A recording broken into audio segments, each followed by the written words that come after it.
So the other day, the President of the United States was in Iowa doing a campaign rally, and he said that he wants UFC fights at the White House. A lot of people have a lot of different opinions about this. I didn't really have too much of an opinion about this when I first heard it. Someone asked me today, what did I think about this? And I was like, it seems pretty in line with what we already know about the relationship between Dana and the president and the president's relationship with the sport of MMA. Obviously, Trump is at a lot of UFC events, often getting a grand entrance every time that he enters the building. A lot of fanfare. He's up on the Jumbotron. He has a whole entourage supporting him often when he's at these events. And he's been a longtime friend of Dana White's for many years now. In fact, if it wasn't for Donald Trump, the UFC would not be what it is today. And that is a fact. That's going back many years to when the UFC was looking for places to put on events, and Trump opened the doors of the Taj Mahal that he owned at the time in Atlantic City. So this makes perfect sense to me that this would be the case. It's just interesting how much closer the intertwining of the sport of mixed martial arts has gotten with politics because of this second term of Donald Trump. And a lot of what Trump is doing now in the White House politically is pretty controversial to some, to his supporters and his base, obviously within what they want him to do, and they're supporting that. So it's a dynamic that's kind of interesting in general, and MMA just gets drawn deeper into the equation. So I have this piece here from NPR, and I know off the bat, you see NPR, they have a very left-leaning political slant, so don't accuse me of being biased because of this source. The reason that I'm using this specific article is because they touch on a number of things that all make greater points about the subject. It has nothing to do with their political allegiance nor my own, even though I am not a supporter of the president. I think it's important to note here that though I am not a supporter of the current president or administration, I haven't been a supporter of any president nor their administration for my entire lifetime. I think that the two-party system in the United States is inherently corrupt and way too intertwined with business, and big business specifically, lobbying, and all kinds of large amounts of money being shuffled from the private and public sector to the point that they are almost indistinguishable from one another. And as such, we have not had real representation for the people of this country for my entire life. So don't get it twisted. And I mean, I know that people seeing a video like this and hearing what I'm going to say are inherently going to be like, this guy is liberal, fuck him. And the people who are liberal saying that I'm not going hard enough on the president, so fuck him. Both political sides of the aisle can go fuck themselves. They are both inherently snowed and brainwashed, in my opinion. You can have your opinions about what I have to say, and I welcome them in the comment section below, but just know that I have no allegiance to either side of the aisle because I believe that the entire system is corrupt. Vote the bums out if possible, which it very well might not be anymore. So, that being said. So, starting this article off, it's from Jackie Northam of NPR. President Trump says he wants to stage UFC fights on White House grounds. Now, this is an interesting element of this in general, is that this would not only be the first mixed martial arts event at the White House, this would be the first professional sporting event ever held on White House grounds. So it would be rather historic in more ways than one. This is Trump at the rally where he made the announcement. This is all part of this America 250 campaign that they're putting on. President Trump has announced that an Ultimate Fighting Championship bout will be held on the grounds of the White House next year, one of many events to be held to celebrate America's 250th birthday. That is the reason for America 250, is in celebration of 250 years of this great nation. And in fact, it is the 4th of July that I am recording this today. So if you hear skyrockets bursting in the air outside, that is what that is about. During a speech on Thursday at the Iowa State Fairgrounds in Des Moines, Trump indicated UFC President Dana White is going to organize one of the mixed martial arts fights on the grounds of the White House. Now, I guess that's an interesting point, or potentially interesting. Is this going to be a single fight, or is this an entire card? We know that UFC cards are often very long. Is it going to be an abbreviated card? Maybe 4 fights, something like that, maybe 6. Who knows? Is it going to be a full 14 fight card? That would be interesting too. We have a lot of land here, Trump said, adding that it will be a full fight and that up to 25,000 people will show up for the spectacle. Yeah, he says full fight in the speech. I think he means full card, I think, but we don't know at this point whether it's going to be a full card or just a single full fight. Trump has been known to attend Ultimate Fighting Championship events over the years, most recently in Newark, New Jersey in June. In 2001, he hosted a UFC match at his Trump Taj Mahal Casino in Atlantic City. Exactly. Their relationship goes back very long, and if you heard the interview with Dana White and Piers Morgan from maybe, I'd say, a year and a half or 2 years ago. This is before the second term of Trump. Dana was saying how him and Trump just talk on the phone regularly. They're actual, legitimate, just good friends as opposed to just being business associates. And I think in a lot of ways, their friendship makes a lot of sense, not only from a business perspective and the love of mixed martial arts, but because Dana and Trump are very similar people. Both of them are loyalists, and they reward loyalty very strongly.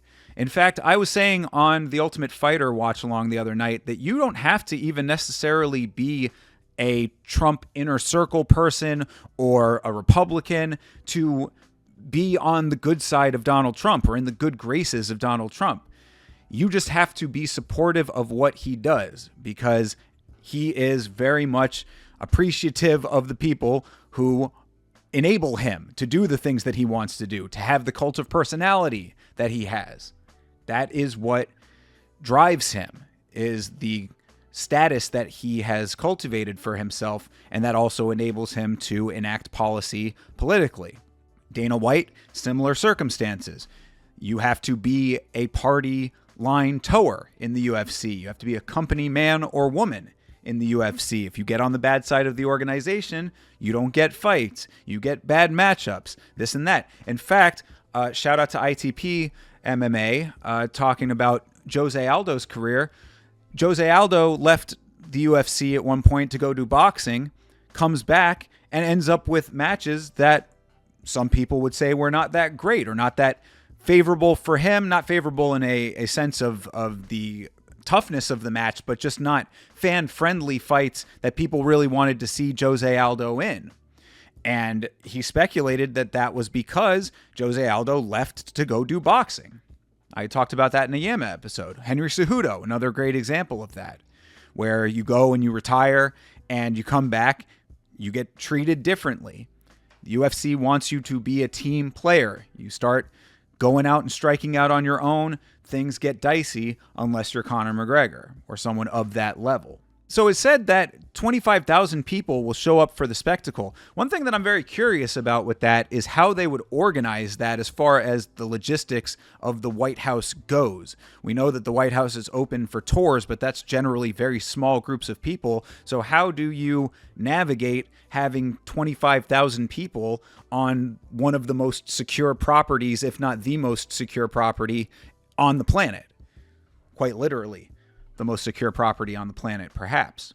Do they have it just outside off of the main lawn, or do they have it actually in front of the White House? There's those meme images that are going around of an octagon right outside of the front door of the White House. That would be kind of interesting if they tried to do it that way.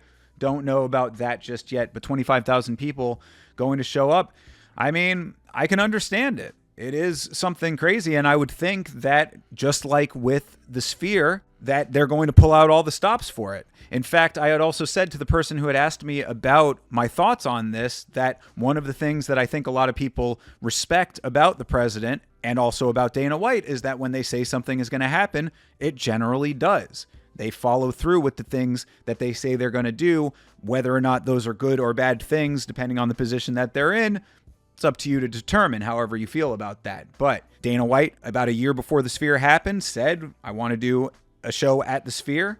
It was right after the U2 shows had happened and they had just opened it. Dana went to one of those shows, I believe, and said, man, this is awesome. I want to do a UFC event here.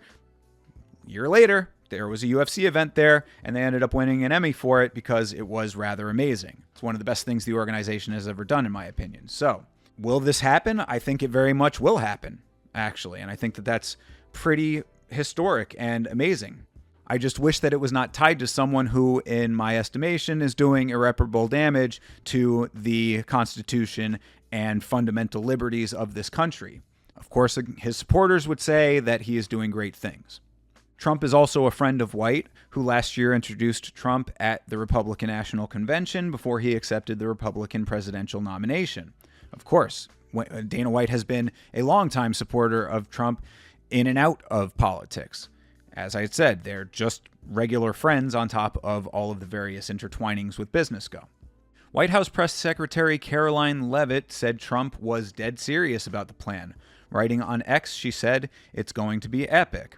Yeah, as I just said, I'm sure he is serious about it, and I'm sure that Dana is very serious about it as well. Talk about the exposure that will bring to the UFC beyond what it already gets from the connection that he has to the president. Could bring in a lot of new eyes to the sport. For that reason, I think that it would be a great thing. The proliferation and the expansion of the sport is always something that I appreciate. The normalization of something as offbeat to many people, as foreign and alien and violent as MMA to a lot of people. I think that showing the sport in action might be something that could sway some opinions about it. And I think that that's certainly a good thing as far as the sport itself goes. Trump said the UFC fight at the White House was just one of many events that are being planned to mark the signing of the Declaration of Independence in 1776.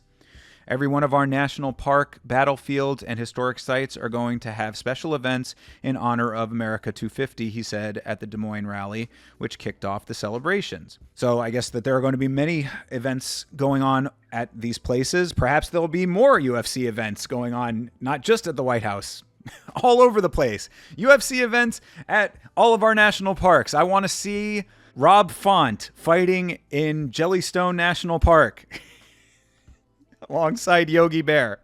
Trump said the climactic celebrations on July 4th, 2026 will include a festival on the National Mall in Washington, D.C. So, yeah, I guess it's going to be quite the spectacle, and the UFC gets wrapped right up into that. So, we've talked a little bit about the sports side of things. What about the politics side of things? Well, generally on the podcast that I do with Chase Parton, we do not get very political, but I will get a little political here. I think that Trump and the cult of personality that he has cultivated over his time in the spotlight, not only during his presidencies, but also during his time before he was president, leading up to his run for president, is something that is rather unique in American politics.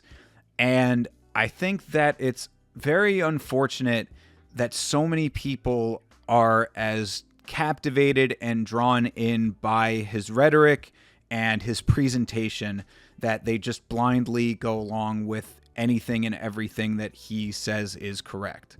I think that there are probably some things that you could say have been good that he has done, but especially in this most recent go-around of his presidency, I think that we've seen a lot of dismantling of the basic core tenets of our political fabric being unraveled, and it's very frightening in that regard. We were talking on the Ultimate Fighter Watch Along about something that's happening right here in my backyard, where they're calling it Alligator Alcatraz, where you have a detention center for presumably illegal migrants, but what does that even mean anymore, considering how wide sweeping they've gone with what constitutes an illegal person in this country at this point. But you've got in this Alligator Alcatraz, this facility that is heavily armored and then surrounded by the Everglades, and people are laughing and joking about this when you have these people potentially risking their lives if they tried to escape a situation like that with wild creatures that could harm them in the process. And I just think that things like that are really showing a lack of humanity that seems to have been exacerbated during the Trump administration. The rhetoric has been very fiery. The fervor on both sides of the equation have ramped up tremendously. People on the left going crazy over everything that he does. People on the right championing things that I think are very dangerous and fundamentally un-American, but just get passed through now because he's the big man in charge. And when you have a cult of personality that is as strong as Trump has cultivated for himself, you end up with these grandiose displays of pomp and circumstance that show power to his base and act as like rallying points for continuing their support for all of these things that he does, and I guess signal power to the rest of the world as well to an extent.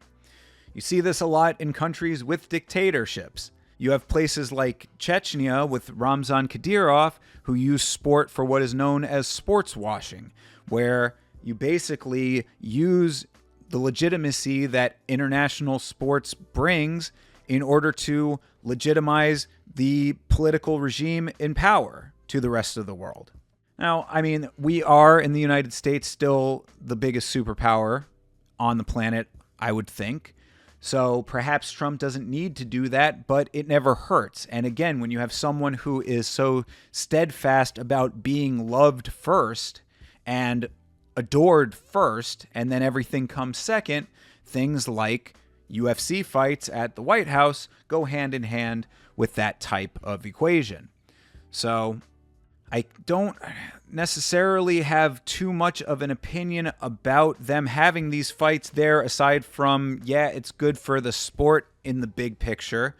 But the fact that it is still tied to someone who I think is doing very harmful things to the nation is somewhat troubling. I had also talked on the Ultimate Fighter Watch Along about Tracy Cortez, who is one of the few people who spoke up about all of the things that are happening in this country regarding immigration at the last UFC event. We're going to have to see what happens to her now. I'd be interested. I'm going to have to keep an eye on Tracy Cortez because it's an interesting dynamic with her, considering that she is a well-liked fighter, generally a decent fighter, I would say. Maybe not amazing or tremendous, but certainly not an overwhelming mid-tier fighter. You know, she can win fights, and a very attractive woman. So she has a large fan base for a number of different reasons. And now that she has gone against the president to an extent, we're going to have to see how Dana responds to that.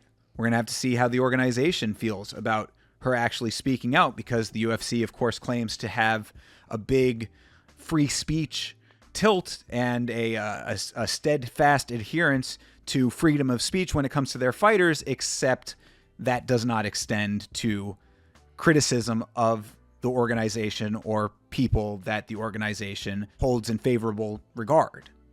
So, interesting note there.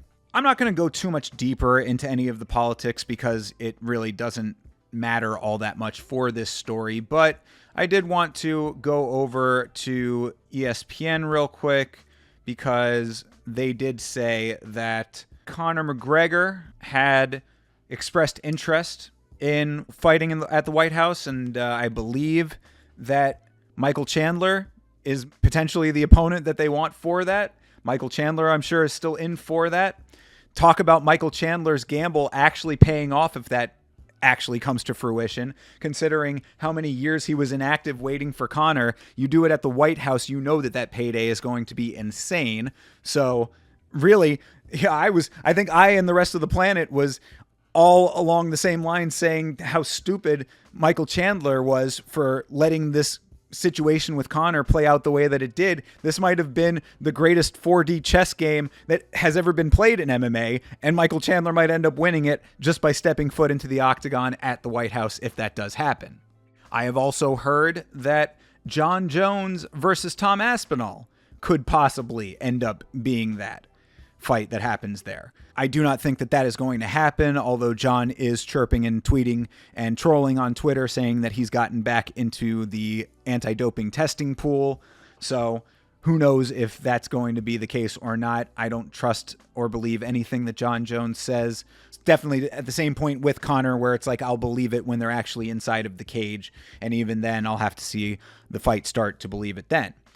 But either way, interesting, I guess, is the only way that I can really say it. More new and larger platforms for mixed martial arts is definitely good, but it also strengthens the monopoly that the UFC has on the sport and thus keeps the fans beholden to the product. Say what you will about the failure of the GFL, and I know that there are lots that could be said about that. Myself and Chase Parton on our podcasts have said a lot about that. But one thing that I did like about it, same with PFL and One Championship, is that I like that there are a variety of outlets where you can watch mixed martial arts and watch combat sports, because if it's only the UFC, then whatever the UFC wants is what goes. And it still is that to a large extent. Things like this further that.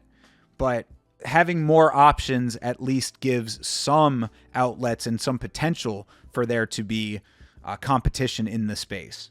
This would certainly be a huge deal and a historic deal if this did end up happening, these fights at the White House. And we're just going to have to see if and when it happens. But they're saying if it was going to be a year from today, a year from this very day, July 4th, 2025, then mark your calendars. So that's about it as far as the story goes for right now. Let me know your thoughts on these UFC fights at the White House. What would you like to see out of that event? What do you think about the intertwining of politics and mixed martial arts to the extent that it has gotten, and where it will eventually go with something of this caliber? So for now, that's about it. For Yelling About Mixed Martial Arts, this is Thinker St. James. Like, comment, and subscribe.